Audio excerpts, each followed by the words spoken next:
여러분, 오늘 아침에 현관문을 열었을 때 상상도 못했던 택배 상자가 놓여 있다라면 어떤 기분이 드실 것 같습니까? 내가 주문한 적도 없는데 평소 내가 즐겨 마시던 탄산수와 마침 딱 떨어져 가던 세탁세제가 들어 있습니다. 심지어 결제까지 이미 끝난 상태죠. 무서우신가요? 아니면 편리하다고 느끼시나요? 2026년 현재 전 세계 유통 공룡들이 사활을 걸고 구축 중인 이른바 제로클릭 유통의 서막입니다. 우리는 그동안 검색의 시대에 살았습니다. 무언가 필요하면 그 스마트폰을 켜고 최저가를 비교하고 후기를 꼼꼼히 읽은 뒤에 결제 버튼을 눌렀죠. 하지만 이제 그 검색이라는 행위 자체가 사라지고 있습니다. 인공지능이 여러분의 소비 패턴과 심박수, 심지어 어제 친구와 나눈 대화 내용까지 분석해서 여러분이 필요를 느끼기도 전에 물건을 보내버리는 시대가 온 겁니다. 이건 단순한 기술의 발전이 아닙니다. 인류가 수만 년 동안 유지해온 선택권이라는 경제적 주권을 기계에게 통째로 넘겨주는 거대한 패러다임의 전환입니다. 지금 이 영상을 보고 계신 분들 중에 설마 그런 일이 일어나겠어 라고 생각하시는 분이 있다라면 정말 위험합니다. 이미 아마존은 예측 배송이라는 이름으로 이 시스템의 기초를 완성했습니다. 자, 여러분이 장바구니에 담기도 전에 물건을 미리 집 근처 물류센터로 옮겨놓는 기술이죠. 구글은 또 어떻습니까? 검색창에 단어를 치기도 전에 정답을 보여주는 제로 클릭 검색 비중이 이미 전체의 60%를 넘어섰습니다. 이제 쇼핑은 사냥이 아니라 사육이 되어가고 있습니다. 자, 여기서 우리는 날카로운 질문을 던져야 합니다. 과연 인공지능이 골라준 그 물건이 정말 나에게 최선일까요? 아니면 그 플랫폼에게 가장 많은 이윤을 남겨주는 물건일까요? 네. 오늘 똘똘한 경제에서는 검색도 비교도 필요 없는 이 제로 클릭 소비가 우리 지갑과 경제 생태계를 어떻게 파괴하고 있는지 그 이면에 숨겨진 유통 공룡들의 잔혹한 셈법을 낱낱이 파헤쳐 보겠습니다. 네, 현재 유통시장의 데이터들을 한번 살펴봅시다. 2025년 말을 기점으로 전 세계 이커머스 시장에서 인공지능이 제안한 상품의 구매 전환율은 과거 방식보다 무려 8배 이상 치솟았습니다. 반면 소비자가 직접 키워드를 입력해서 검색하는 빈도는 매년 15%씩 급감하고 있죠. 특히 우리 한국 시장은 더 드라마틱합니다. 쿠팡이나 네이버 같은 거대 플랫폼들이 도입한 인공지능 비서들이 사실상 우리 소비의 길목을 지키고 서 있습니다. 정부와 관련 부처에서는 소비 편의성 증대라는 명목으로 이런 변화를 방관하거나 오히려 장려하는 분위기입니다.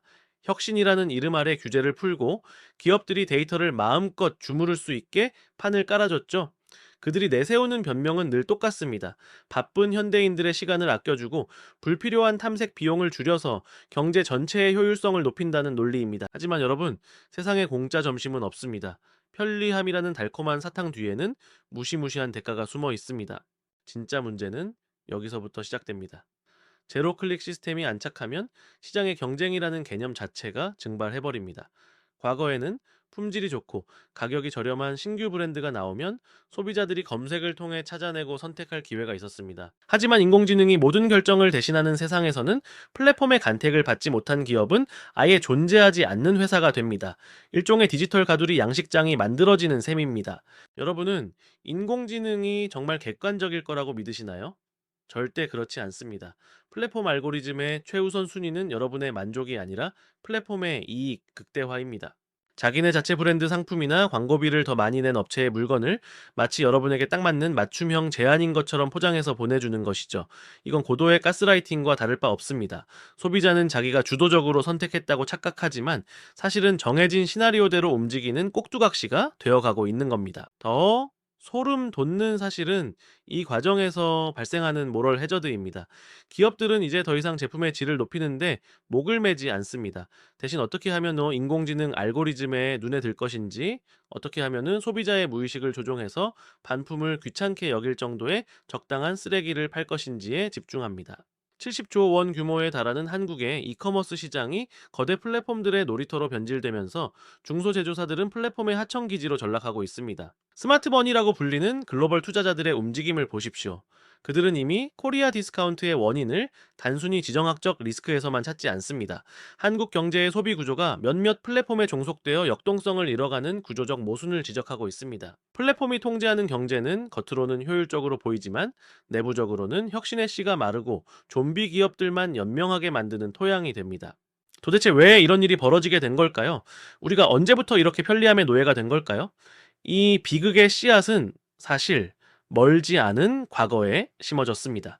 자, 우리가 단일분의 기다림도 참지 못하고 로켓 배송과 새벽 배송에 열광했던 그 순간부터 우리의 데이터는 그들의 손에 쥐어졌고 우리의 선택권은 조금씩 잠식당하기 시작했습니다. 편리함이라는 마약에 취해 우리 스스로가 우리를 감시하는 계기판을 플랫폼에 넘겨준 셈입니다. 자, 이제 이 안개 속을 더 깊숙이 들여다봅시다.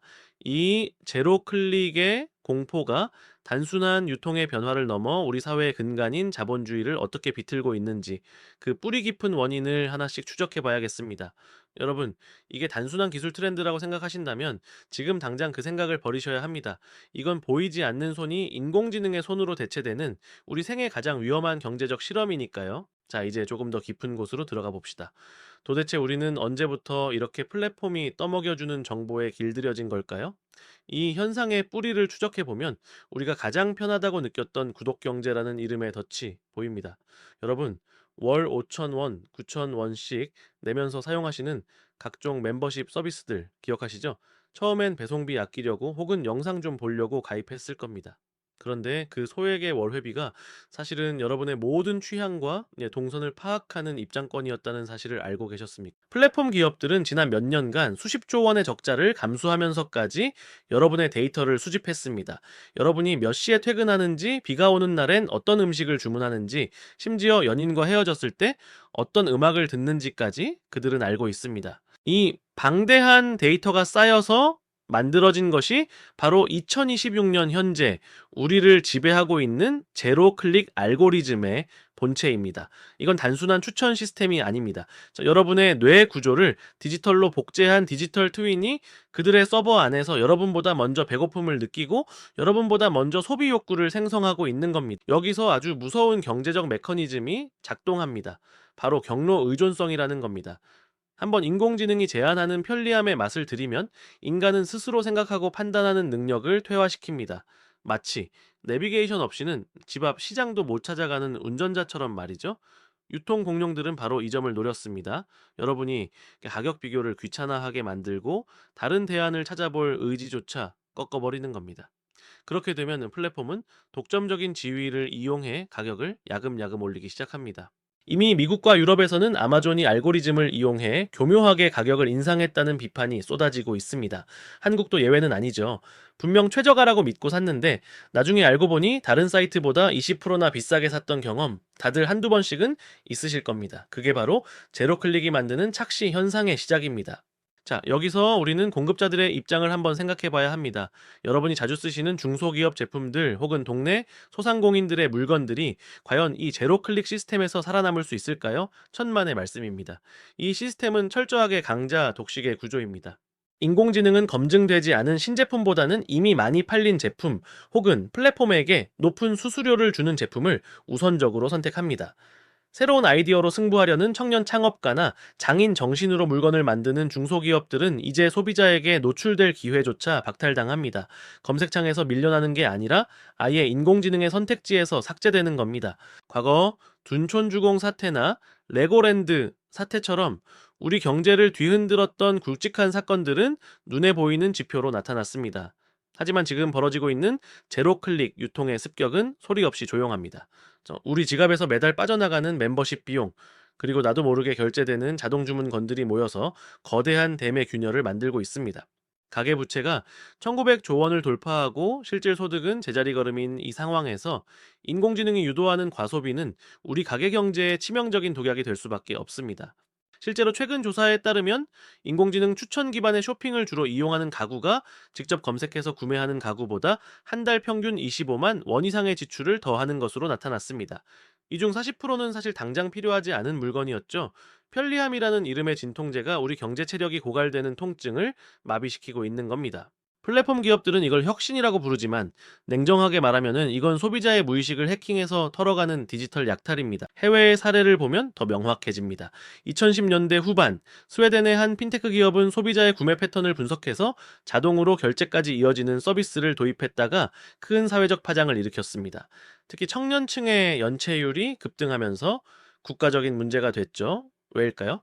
돈을 쓴다는 감각 자체가 사라졌기 때문입니다. 지갑에서 현금을 꺼낼 때 느끼는 통증, 카드 비밀번호를 누를 때의 주춤거림, 이런 최소한의 저항 장치들이 제로 클릭 시스템에서는 모두 제거됩니다. 경제학에서는 이를 마찰 비용의 제거라고 부르며 찬양했지만 그 마찰이 사라진 자리에 남은 건 통제 불능의 부채뿐이었습니다. 미국의 서브프라임 머니 사태를 기억하시나요? 당시 금융 공룡들은 복잡한 파생 상품으로 위험을 감추고 사람들에게 빚을 권했습니다. 지금의 유통 공룡들도 똑같은 짓을 하고 있습니다. 인공지능이라는 복잡한 알고리즘 뒤에 숨어서 여러분의 미래 소득을 미리 당겨 쓰게 만들고 있습니다. 나중에 갚으면 되지라는 아니란 생각이 들게끔 결제 과정을 극도로 단순화시킨 것이죠. 이건 유통의 혁신이 아니라 사실상 변종 고리대금업의 형태를 띠고 있습니다.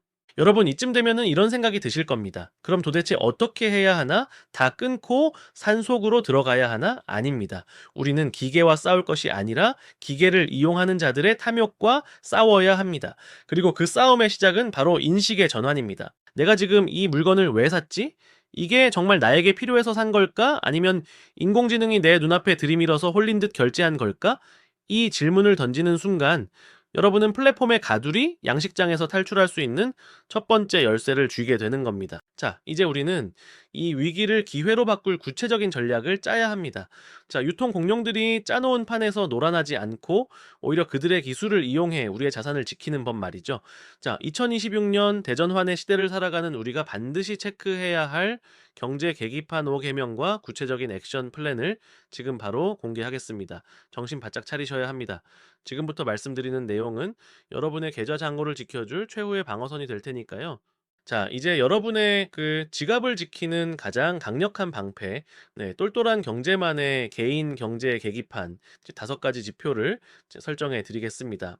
자, 2026년 현재 여러분의 경제 활동이 플랫폼에 조종을 받고 있는지 아니면은 여러분이 주도권을 쥐고 있는지 이 지표들로 확인해 보시기 바랍니다. 첫 번째 지표는 고정 지출 대비 구독료 비중입니다. 여러분, 통장 로그인을 해서 매달 고정적으로 빠져나가는 멤버십, 구독료, 자동 결제 금액을 다 합쳐 보십시오. 네. 이 금액이 여러분 월 소득의 5%를 넘는다면 여러분은 이미 플랫폼이 짠 거대한 그물에 걸려든 겁니다. 5%라고 하니까 얼마 안 되는 것 같죠? 자, 연봉이 5천만 원인 분들에게는 250만 원입니다. 이 돈은 여러분의 의지와 상관없이 플랫폼의 성장을 위해 바치는 세금과 같습니다. 이 수치를 3% 미만으로 낮추는 것이 자산 방어의 첫걸음입니다. 두 번째 지표는 알고리즘 추천 구매 빈도입니다. 최근 한 달간 구매한 물건 목록을 쭉 뽑아 보십시오. 그 중에서 내가 직접 검색창에 키워드를 쳐서 들어간 게 몇 개인지, 아니면 앱을 켜자마자 첫 화면에 떠서 혹은 추천 알림을 보고 산 게 몇 개인지를 따져보는 겁니다. 만약 알고리즘 추천으로 산 물건이 전체의 30%를 넘는다면 여러분의 뇌는 이미 인공지능에게 해킹당한 상태입니다. 이건 아주 위험한 신호입니다. 소비의 주도권을 완전히 뺏겼다는 증거니까요. 세 번째는 이른바 장바구니 숙성 시간입니다. 제로 클릭 시대에 가장 필요한 저항은 의도적인 지연입니다. 인공지능이 추천한 물건을 장바구니에 담은 뒤 최소 48시간 동안 결제하지 않고 버티는 겁니다. 이 48시간이라는 필터를 거쳤을 때도 여전히 그 물건이 필요하다고 느껴지는지 확인하십시오. 놀랍게도 이 원칙 하나만 지켜도 여러분의 불필요한 지출 중 70% 이상을 즉시 차단할 수 있습니다. 네 번째는 외인 수급과 환율을 연동한 결제 통화 확인입니다. 이제는 쇼핑도 환율을 봐야 하는 시대입니다. 2026년 현재 원화 가치의 변동성이 커지는 상황에서 무분별한 해외 직구나 글로벌 플랫폼 이용은 환차손까지 여러분이 뒤집어쓰게 만듭니다. 달러 환율이 1,400원을 넘어서는 구간에서는 제로 클릭 결제를 무조건 차단해야 합니다. 플랫폼은 환율 변화를 즉각 반영하지 않거나 오히려 교묘하게 숨겨서 여러분에게 비용을 전가하기 때문입니다. 마지막 5번째는 현금 실물 결제 비중입니다. 한 달에 단 일주일이라도 좋습니다. 모든 디지털 결제를 끊고 오직 현금만 써보는 현금 챌린지를 해보십시오. 손가락 하나로 끝나는 제로 클릭과 내 손때 묻은 지폐가 상대방의 손으로 넘어가는 감각은 차원이 다릅니다. 이 육체적인 감각을 되살려야만 인공지능이 만든 가상경제의 마취에서 깨어날 수 있습니다. 자, 지표를 확인했다면 이제 구체적인 포트폴리오 조정에 들어가야 합니다. 첫째, 지금 당장 쓰지 않는 모든 유령 구독 서비스를 해지하십시오. 한 달 뒤에 다시 가입하더라도 일단 지금은 다 끊으십시오. 네, 플랫폼은 해지 절차를 복잡하게 만들어 여러분을 붙잡으려 할 겁니다. 그 저항을 뚫고 해지하는 과정 자체가 여러분의 경제적 주권을 되찾는 훈련입니다. 둘째, 소비자의 위치에서 투자자의 위치로 이동하십시오. 플랫폼이 여러분의 돈을 어떻게 갈취하는지 보셨다면 이제는 그 시스템을 소유한 자들의 편에 서서 시장을 바라봐야 합니다. 유통 공룡들의 주식을 사라는 뻔한 소리가 아닙니다. 제로 클릭 시대에 반드시 필요한 핵심 인프라, 즉 독점적인 데이터 센터나 로봇 물류 시스템의 원천 기술을 가진 기업들을 선별해야 합니다. 내가 쓴 돈이 플랫폼에 배를 불리는 게 아니라 나의 자산이 그들의 성장을 빨아들이는 구조를 만들어야 합니다. 셋째, 정보의 비대칭성을 역이용하십시오.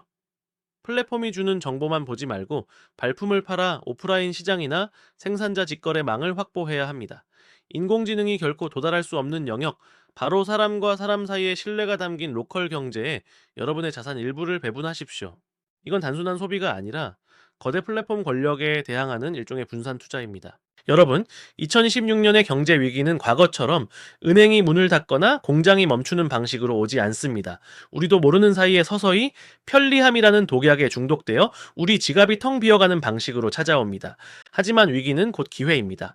모두가 인공지능이 그려주는 환상에 빠져 있을 때 정신을 똑바로 차리고 시스템의 이면을 보는 사람만이 이 거대한 부의 재편 과정에서 살아남을 수 있습니다. 지금이 바로 마지막 골든타임입니다. 여러분의 선택권을 기계에게 넘겨주지 마십시오. 검색하기를 귀찮아하지 마시고 비교하기를 포기하지 마십시오. 자, 불편함은 여러분의 자산을 지켜주는 가장 안전한 파수꾼입니다. 오늘 제가 말씀드린 이 5가지 지표를 반드시 여러분의 경제 계기판에 새겨 넣으시고 매일 아침 스스로에게 질문을 던지십시오. 나는 오늘 나의 의지로 소비하고 있는가? 아니면 알고리즘의 노예로 살고 있는가? 준비된 자에게 위기는 도약의 발판이 되지만 준비되지 않은 자에게 편리함은 몰락의 지름길이 될 뿐입니다. 여러분은 반드시 전자가 되실 거라 믿습니다. 오늘 영상이 여러분의 경제적 각성에 작은 불씨가 되었다면 그것으로 제 소임은 다한 것입니다. 더 날카롭고 깊이 있는 통찰로 여러분의 지갑을 지켜드리겠습니다. 내용이 도움되셨다면 구독과 좋아요 그리고 알림 설정까지 부탁드립니다. 여러분의 응원이 이 치열한 경제 전쟁터에서 똘똘한 경제를 움직이는 가장 큰 힘이 됩니다. 지금까지 똘똘한 경제였습니다.